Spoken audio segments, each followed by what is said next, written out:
We'll be right back. Leave a question so I know I can see you. You know, because sometimes I go on here and you guys aren't able to ask me questions. Welcome to the live chat. Remember to guard your privacy and all that shit. All right, so let's see. Happy Father's Day.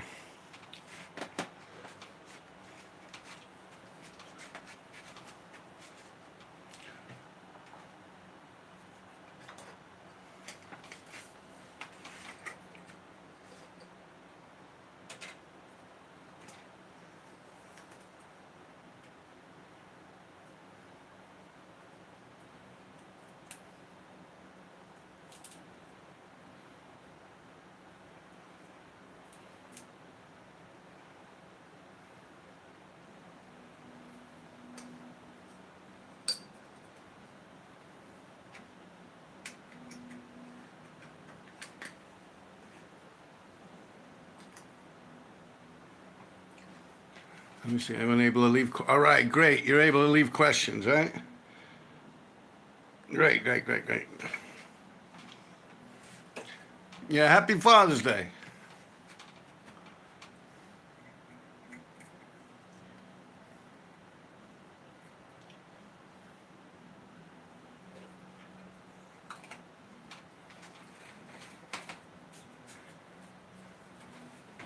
Just give me a second. I'm making myself a cup of coffee. I figured I'd click this on by the time you guys get in and everything, and you get settled down with your popcorn and all. And by then, I'll be back.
Bobby, I'm gonna be live in here. Don't come popping in here on some rah-rah shit.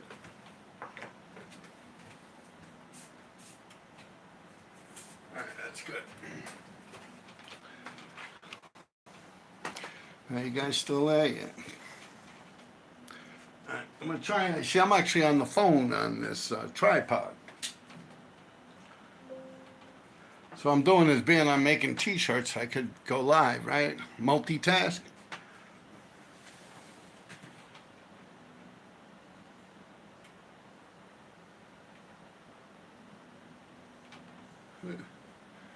You guys are all way up there. Yeah, give me a second. So how would I have to do it? I would have to, let me see how far down I can get this thing. Otherwise you guys ain't gonna be able to see me. That'll work. So about here.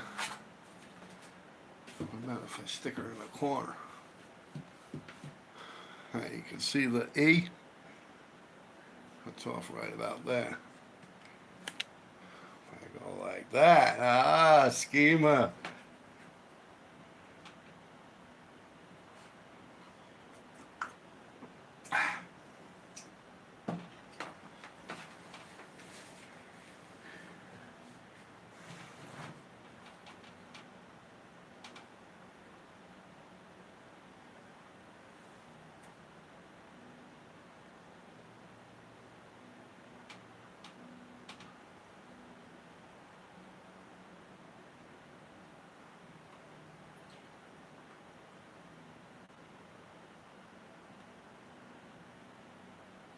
yeah.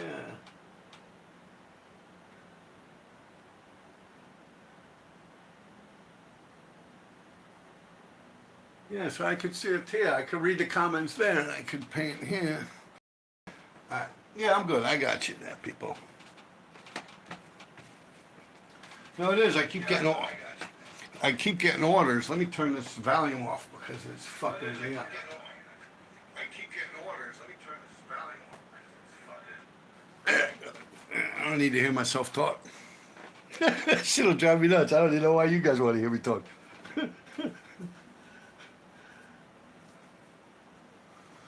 Just like I said, I got an order of T-shirts. I've been doing. I ran out before. I've been painting these things like crazy. It's like a second job. I'm very thankful for it. Definitely can't complain. I think it's pretty cool. But one thing, let me see. We'll get into it later. But yeah, one thing a lot of you guys are talking about, like keeping them and never wearing them, man. Oh, that's some bullshit, man. You gotta wear that shit. Represent.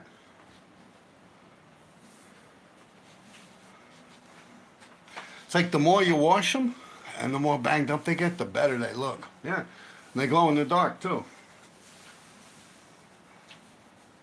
But don't keep it, man. That's like pussy shit, yo.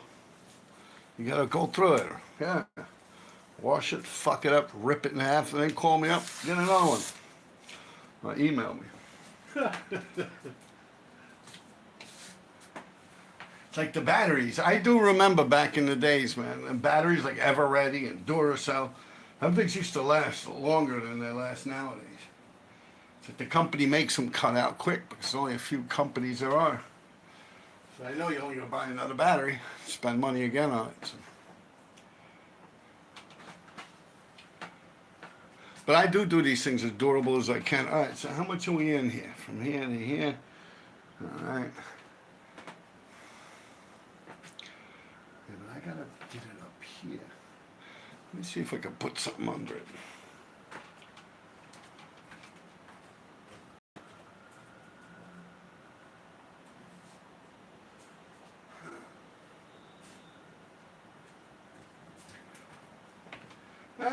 Fuck it, I'll just put it on my knee, right? And in between, I'll talk to you guys. I'll answer the questions and shit over here, you know. But this one, it's like I'm killing two birds with one stone.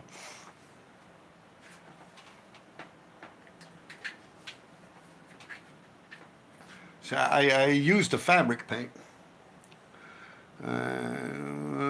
Said, hi, hey, what's up? Bobby cooking it up for you, I hope. Desmond Caesar. Oh, because Father's Day, right? I don't know. I didn't hear shit from him, really. Lifetime guarantee.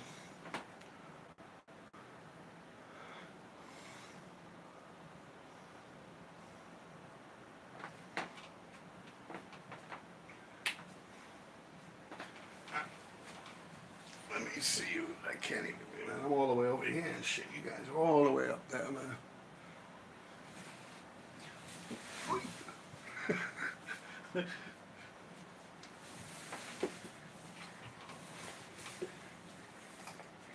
Alright, there you go.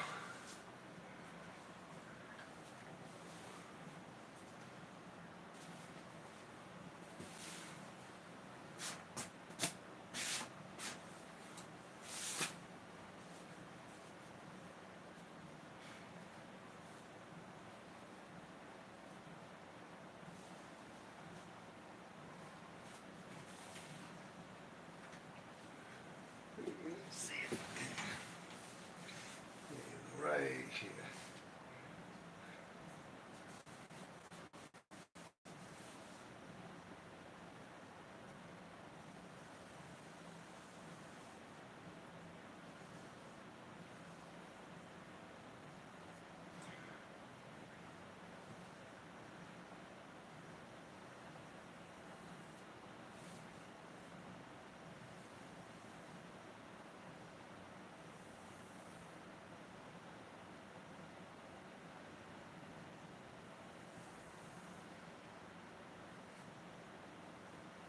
Perfect.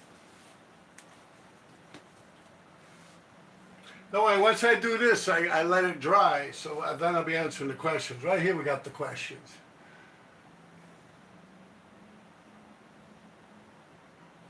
Alright, you know what I'm thinking?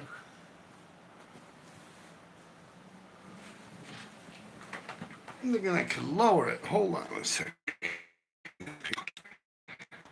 Stay. Right. Easy. Easy.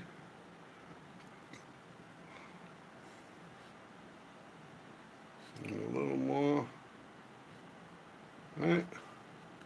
I don't want to lose you guys.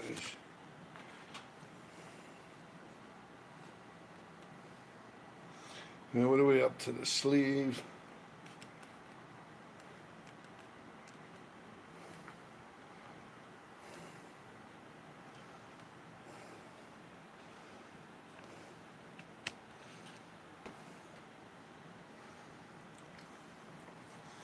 Yeah, that's perfect, right? I mean, there's a lot of space up here, but fuck this.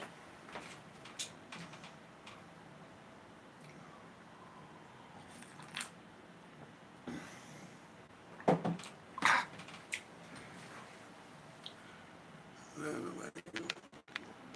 little bit. All right, like that.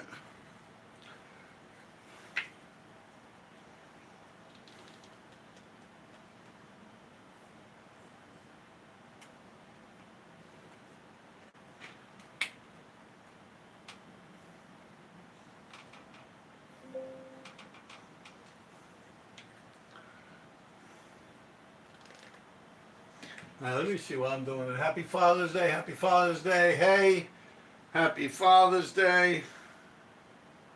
Set it off. Today is Father's Day. Yeah, man. Thanks, everyone.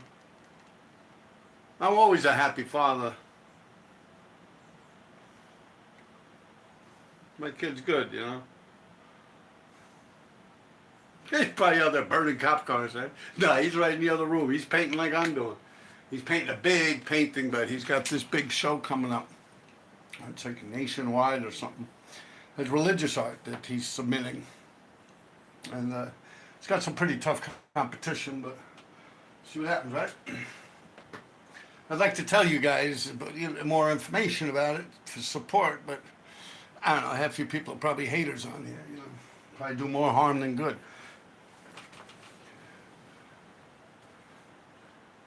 But I'm very proud of him. I'm a very proud father.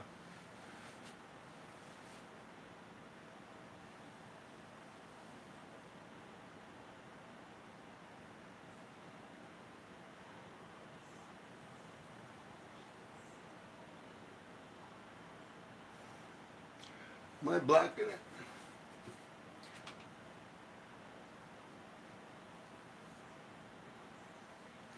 You know what? Hold on one second. I got another idea. Plan B.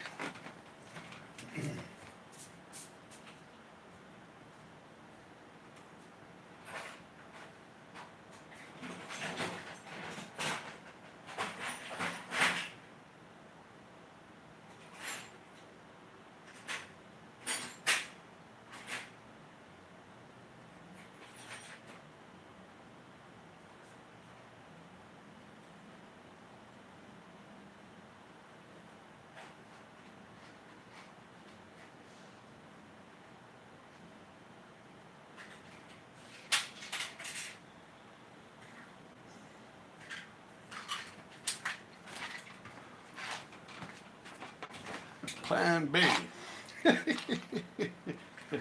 Fucking red stabilized, right? Alright, so now let's see. If you see me right here, do you see?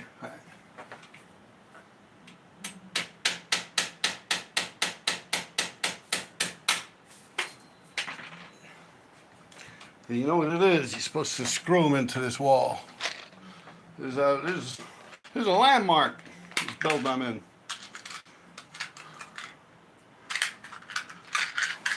And you gotta screw them at one point.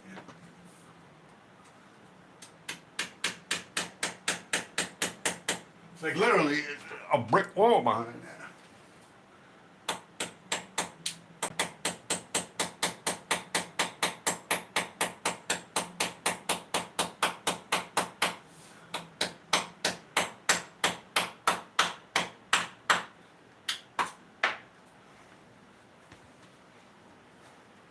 Ah, but then how am I gonna hang it with the shirt is in the back, right? Ah, you fucking idiots! How come you don't tell me this shit? Ah, wait, I could maybe through the neck, right?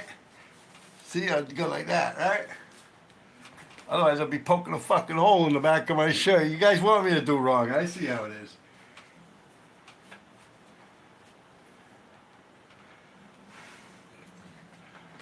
You guys are hoping for my demise.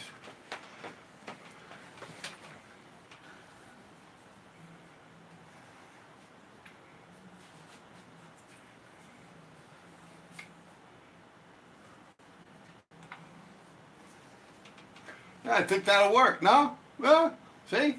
That's a graffiti writer brain working.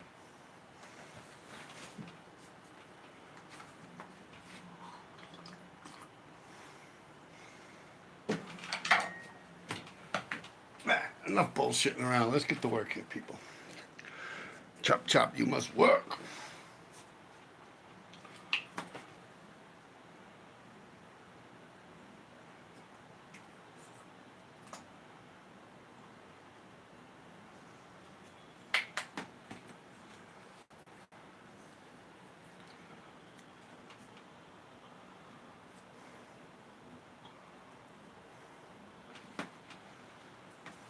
Now, do you see? Damn, I'm still in the fucking way, right?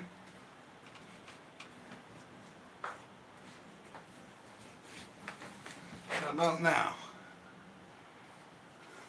Well, if not, man, I'm sorry. Fuck yous, man.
This is how I do it the first time, you know?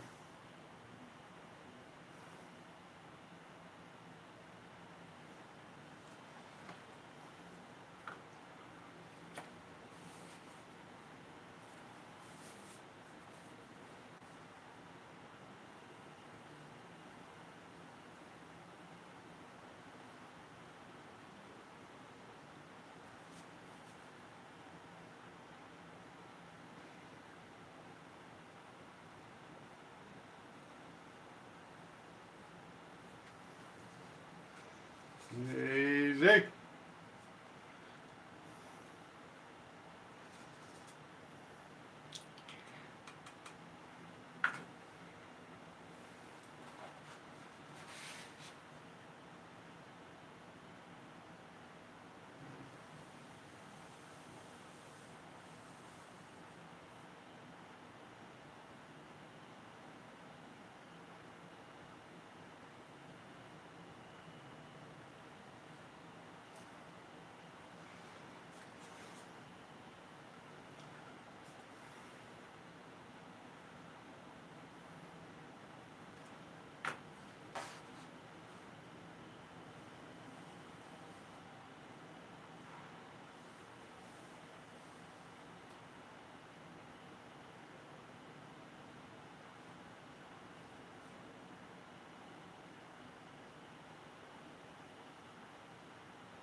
All right. Let me answer some questions. Let me click on here, let that dry a little bit. I hit her again.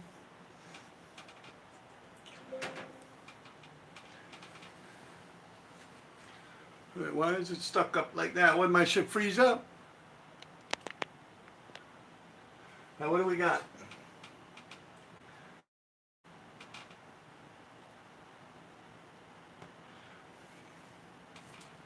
If you guys want to buy my shirt, I'll show you where. $50, free shipping in America.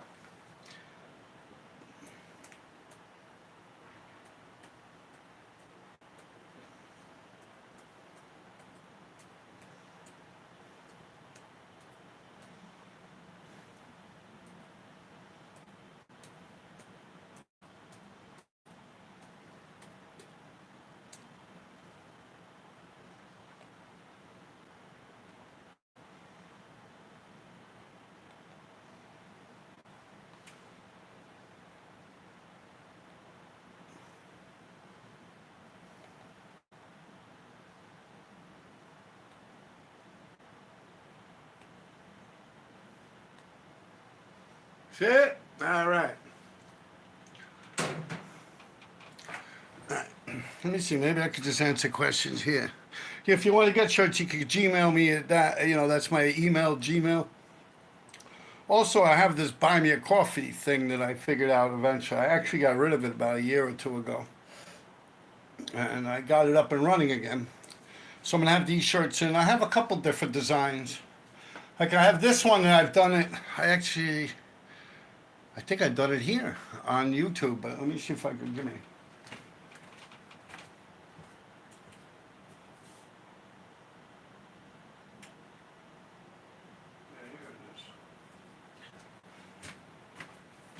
Yeah, I got this one. I'd done it a while ago. And this I did it with puffy fabric paint that puffs out and it's got like a little neat. Yeah, I did it on here, YouTube. You could go back. And that's when I did this shirt. And look, I've washed it a bunch of times. A little tight on me, but yeah, it's still rocking.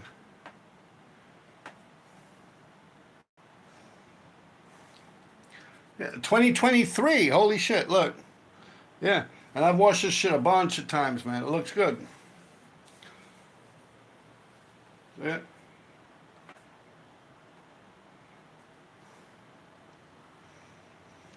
But yeah, this I'm going to be giving away on my Patreon, probably in the middle of the week or something. I give free things away on my Patreon. The link will be in the description.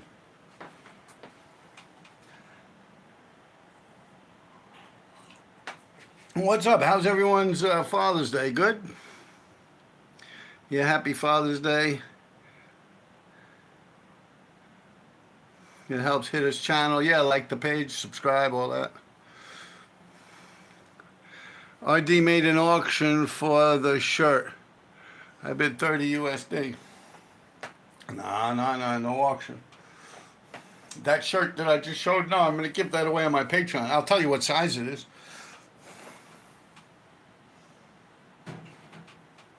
Yes, it's 2023, and it's the puffy fabric paint. It comes out and it puffs up a little. I remember fucking with that shit back in the days when I was a child. They used to have the shrinky dinks, the little things you draw on. Who remembers the shrinky dinks, yo? It's like the sheet of clear plastic, and you would draw the design on it, and then you put the shit in the oven, and it shrinks, and you can make like keychains and shit. Yeah. Yeah, who remembers that shit? Come on, you fucking old bastards. Yeah, plus you can see a lot with the graffiti world and shit like that on my Patreon there, Lindau. But yeah, look, hey. You see how it's puffy? Yeah, it's pretty cool. Oh, I grabbed it to tell the size, right? Yeah. It's an extra large, but I don't know. It seems a little tight on me for an extra large. It's one of them French extra larges. Little French guys. I ain't no American extra large. No. I had to throw it in. That's where we are. I can read the comments on here. You see, if I read the comments here, then you guys can't see me reading them, right? It kind of defeats the whole purpose. All right.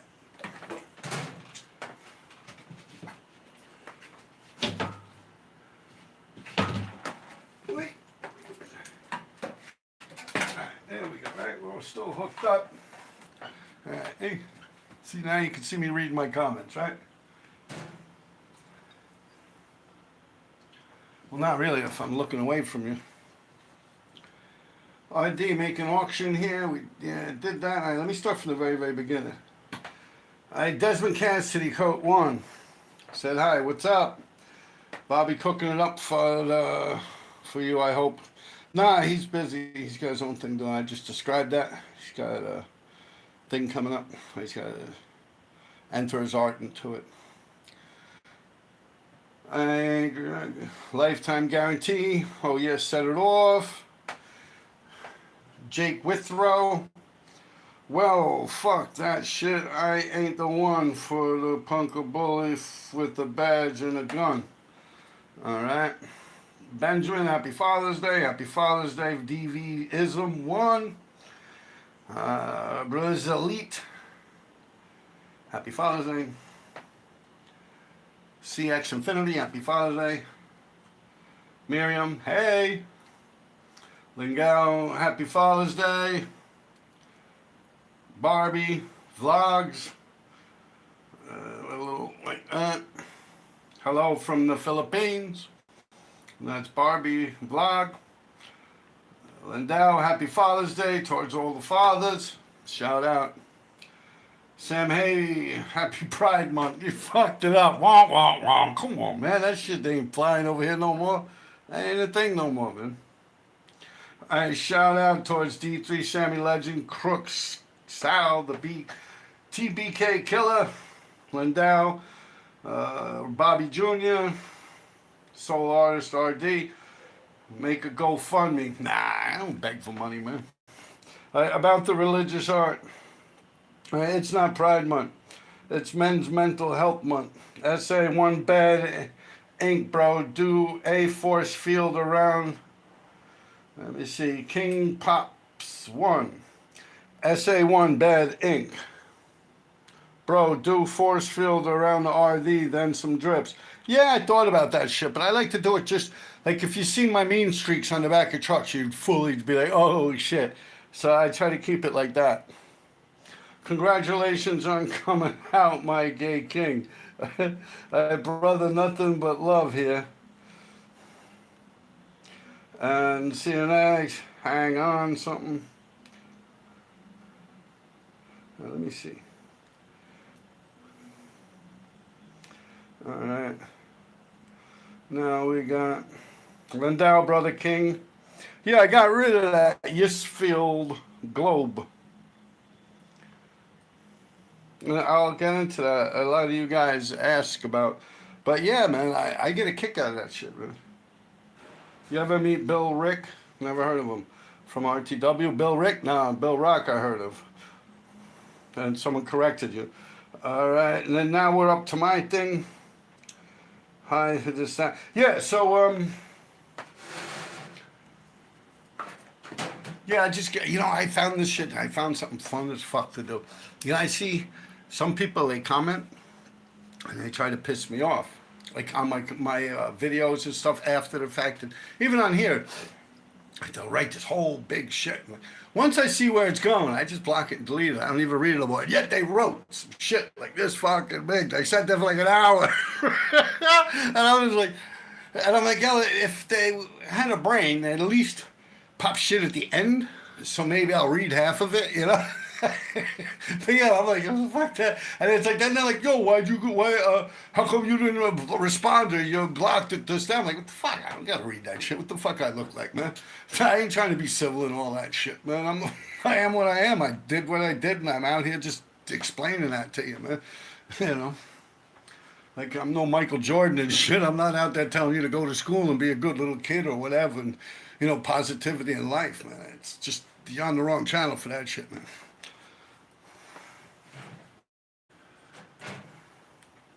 Like, why do I have to, how you would say, respond or even acknowledge something like that when it's like a complete fake account, just some fake bullshit that's like someone that's never even met me? Like, why does that even earn an ounce of my attention. And if you really think about it, I mean, I get it. I'm a big ticket. It's obvious. I know. I mean, videos I was putting on Patreon, people running up to me with their bulletproof vests, ask me to do ID tags on them and shit. Yo, you're a legend. Yeah. So like, I know where I'm at. Like, you ain't gonna pop my balloon, man.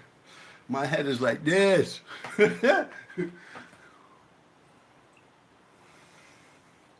But it's funny because I know that reading, it's like they're really trying to get everything out, and I'm just like, delete. And that shit to me is the best. And then they're like, huh, and then they start the shit again, and I just do it again, like, delete. Like you don't realize, like, oh, I was say this over and over again, but like as soon as the computer became like a household item, and people were able to go online and they started realizing they could talk shit about someone. Like just all the graffiti writers, like, RD, yeah, I could saw. Like I've been going through that shit for decades at this point, man, decades. Like I'm the OG of that shit, yo, for real, yeah. I'm like troll patient zero. Like I'm the first guinea pig of that shit. Yeah, man, y'all all came with me forever.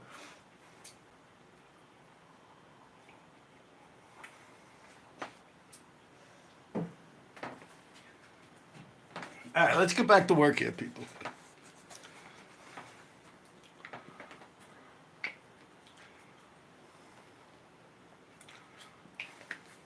It's like I don't need to, like I don't rely on your negative comments like enough to leave them up.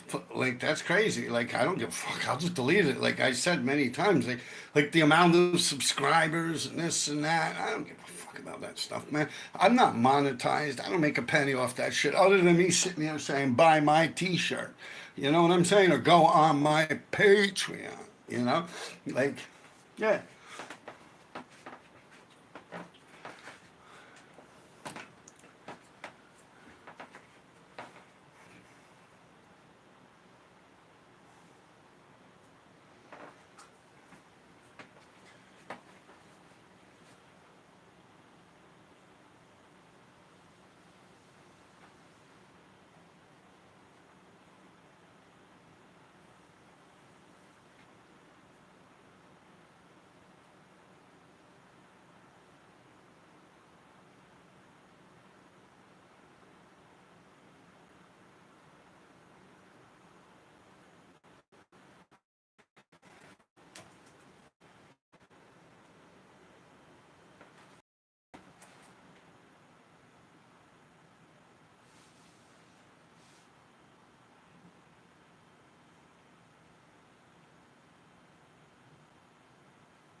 Yeah, a lot of my videos, you see people, yo, RD, what's up? You know, a lot of times. You know.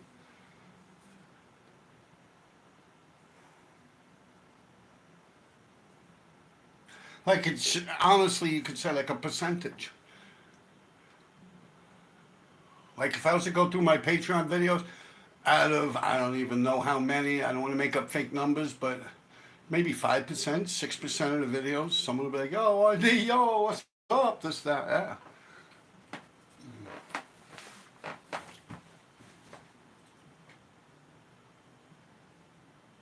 And I mean, that's all pretty much from viewing on here. That's how people could connect the face to the tag, and I guess after my arrest as well. But yeah, I like that, man. Thank you, people. That's cool, man. Rock star status. Yeah, that ain't like I'm at some graffiti convention. I'm just walking down the street and just missed old regular Joe. And people like, oh shit, that's him. Yeah, man.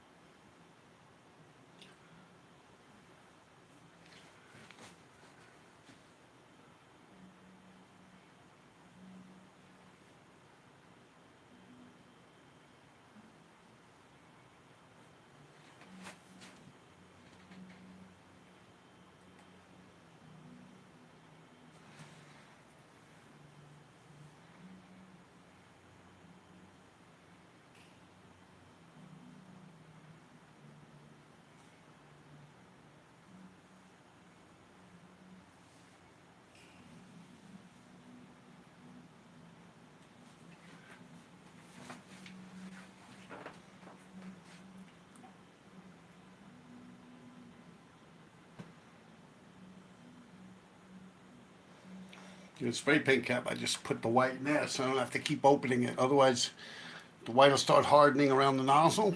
And it's a waste. See, like this, it's good.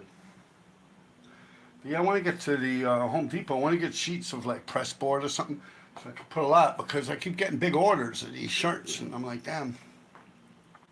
I got to tell the people, like, wait a week. It's not like I have it right there on hand. So I'm trying to clean out my room, get rid of a lot of stuff, you know. So I could just stack shirts and just concentrate on that. Because I do all right, man. You guys really like my shirts, man, and I'm happy. But as I was saying before, a lot of people are saying, you know, oh, yeah, man. Like, some people sent me pictures even where they put it in, like, some plexiglass that's, like, screwed together. And I'm like, the fuck you do that for, man? You're supposed to wear that shit, you know? Like, so what? It gets beat up and washed up. You just fucking send me another email and I'll mail you out another one. You pay me again, of course. It's going to cost you another $50, but if you're in America. But, I mean, what is that, like a pair of Levi's or something? I mean, those are fucking sweatshop prices, man. You see me out here, I'm sweating. I'm in a little fucking studio apartment. I'm over here like a fucking jeweler on 47th Street in the Diamond District or something, chipping away at the fucking thing. No, $50. You can silk screen it. And fuck off.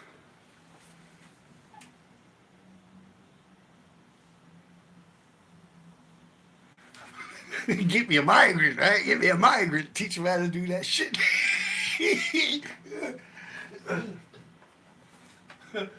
Yeah, you fucking guys will be the ones ratting on me and shit. That fucking ice coming here, kicking my door in or something.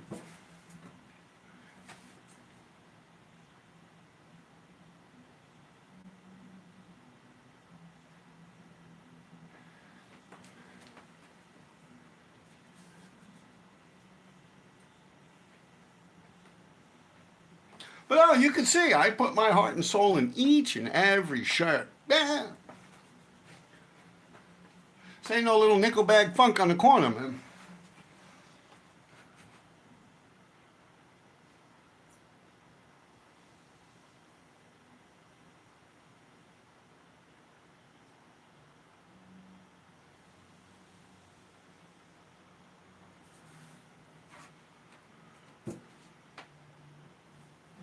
You know, this is my name. This is my legacy. I can't chintz on that, man. I gotta do it proper. Yeah, it's gotta leave the stamp of approval. You know, I was fucking them up a lot, where I've just turned them into rags and shit, like paint rags, or I'd practice on them and stuff. You know, early on.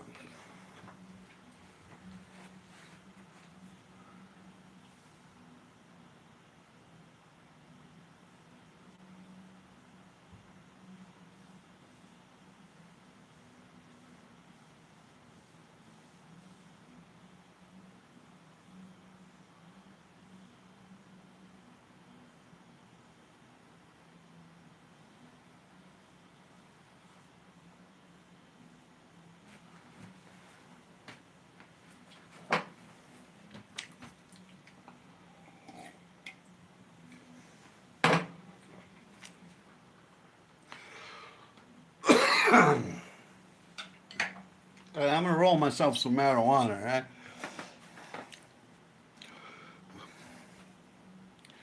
Where is my shit at, man? Oh, right.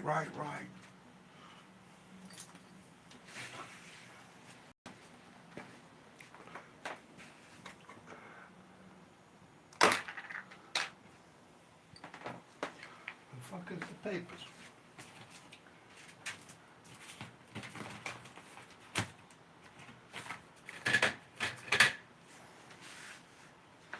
One of you guys got my rolling papers, man? What the fuck?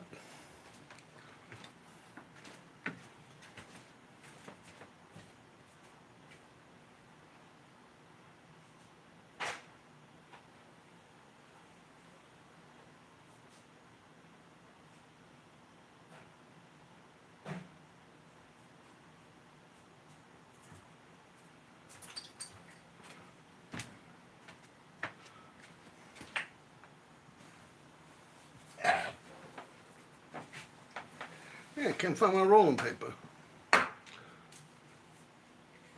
Fuck it, I'll put it in the pipe, right?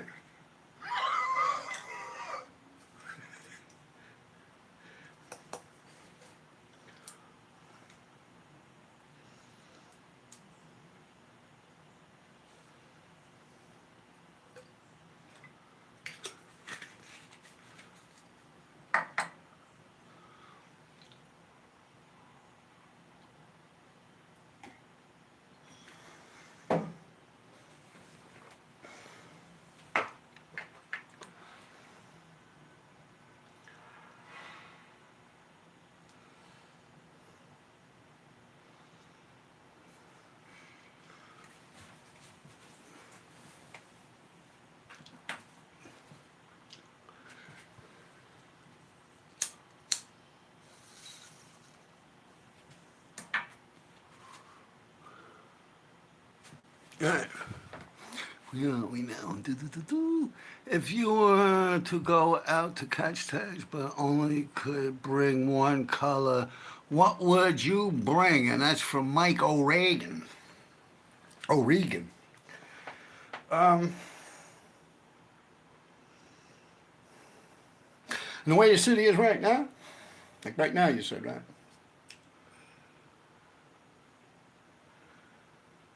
Probably semi-flat black, or like one of those big pound blacks, like you know what I mean, like that asphalt shit or something like that. Do you consider graffiti a drug? No, I don't. Because drug would have to be induced, no? Why do you love graffiti? Why do I love graffiti? I don't know. Like at this point in my life, I've been doing it so long, and it's always been something to do, you know. I guess the same reason someone would love baseball or,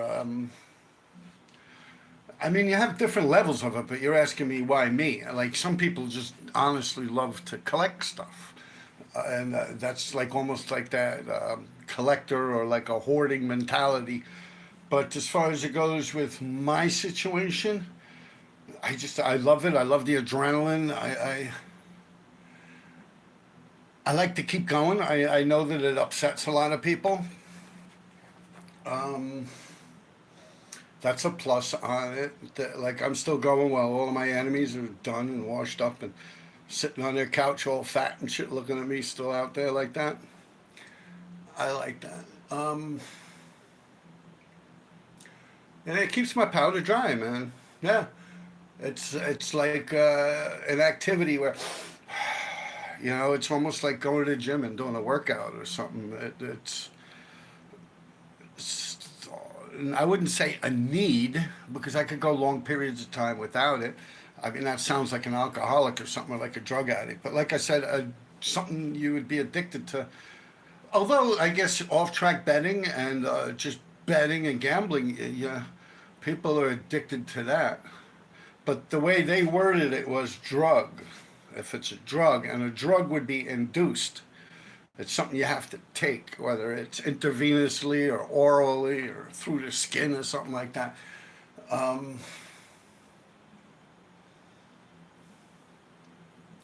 but there is an addictive personality, and like I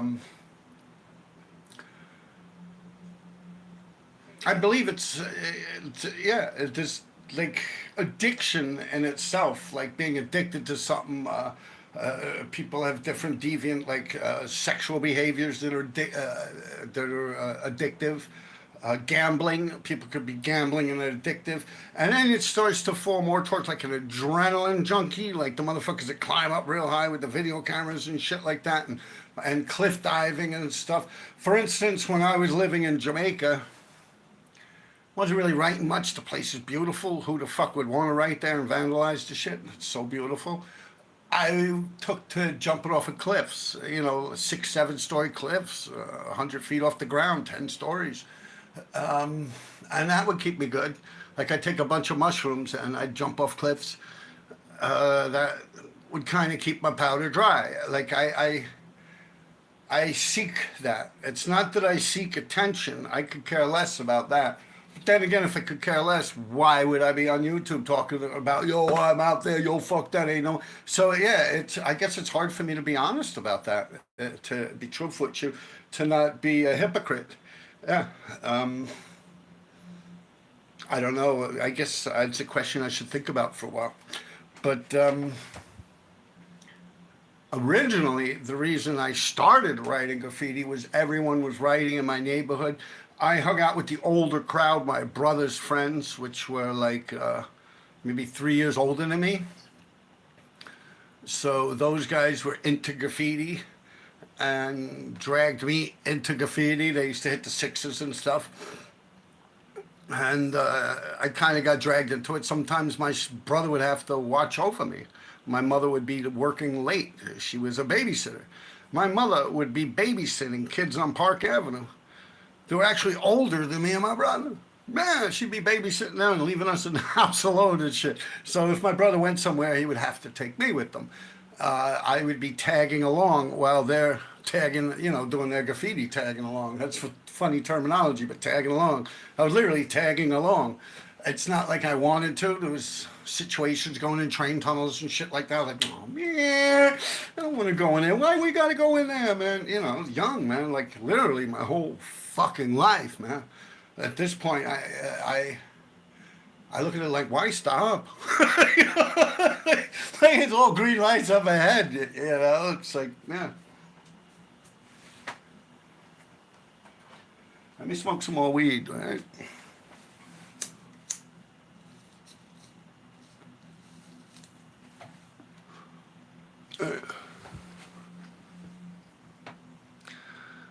Why black? Well, black kind of could go over everything. Like, there's more certain, like we're talking about spray paint, and someone said if I had to bring out one color and one color only, what would it be? I'd say black because you could cover a lot more spots with black. My second pick would have been white. White, I believe there's more spots out there you could write on with black where someone could see it than other colors. I like red. Because red's kind of good. If you get a good pasty red, like that cold red, that Rust-Oleum cold red. No, that's not Rust-Oleum. Rust-Oleum is poppy seed red, right? Yeah, but there's another version. It's code red in Montana, something like that. You put a fat cap on that shit. It's like stop sign red, but it's flat. That's a nice color. That you could kind of hit on spots that are black that you wouldn't be able to write on because it's a black spot. You hit it with the red, right? And if you have a can of white, but the spot is white, you can hit it with the red. So yeah, I guess if I was to re-answer that question after the knowledge I've just thought up, I'd probably say red. And I've used red a lot out there. Hell, there's a tag on a gate I just put on my Instagram reel where I'm over some dude that died or something like that, Seraph. But he went over me. There was a JJ Chalks, Cost, and Trake was in it. Yeah, the guy just went over everyone. And he died like a year or two later. Don't put that shit on me, man. Alright, endorphins being released, endorphins being released through the adrenaline. Yeah. And sometimes if I run, just like run up the river, jog, and yeah, after I run a short period of time, it's like right before your ears pop. You know what I'm saying? It's like all you hear is like your heart and your footsteps, and that's like that euphoria, like it comes over you and you're just running. It's like you're in a zone. Yeah, I love it, man. I think at this point running actually brings that more to the forefront than the adrenaline from graffiti. Unless it's like a real hot body spot that I'm out there snailing. I found my rolling paper. They're in my fucking pocket. I looked everywhere but my pocket. All right, let me get back to my graffiti here. Once again, all you new guys out there that are just coming on, happy Father's Day.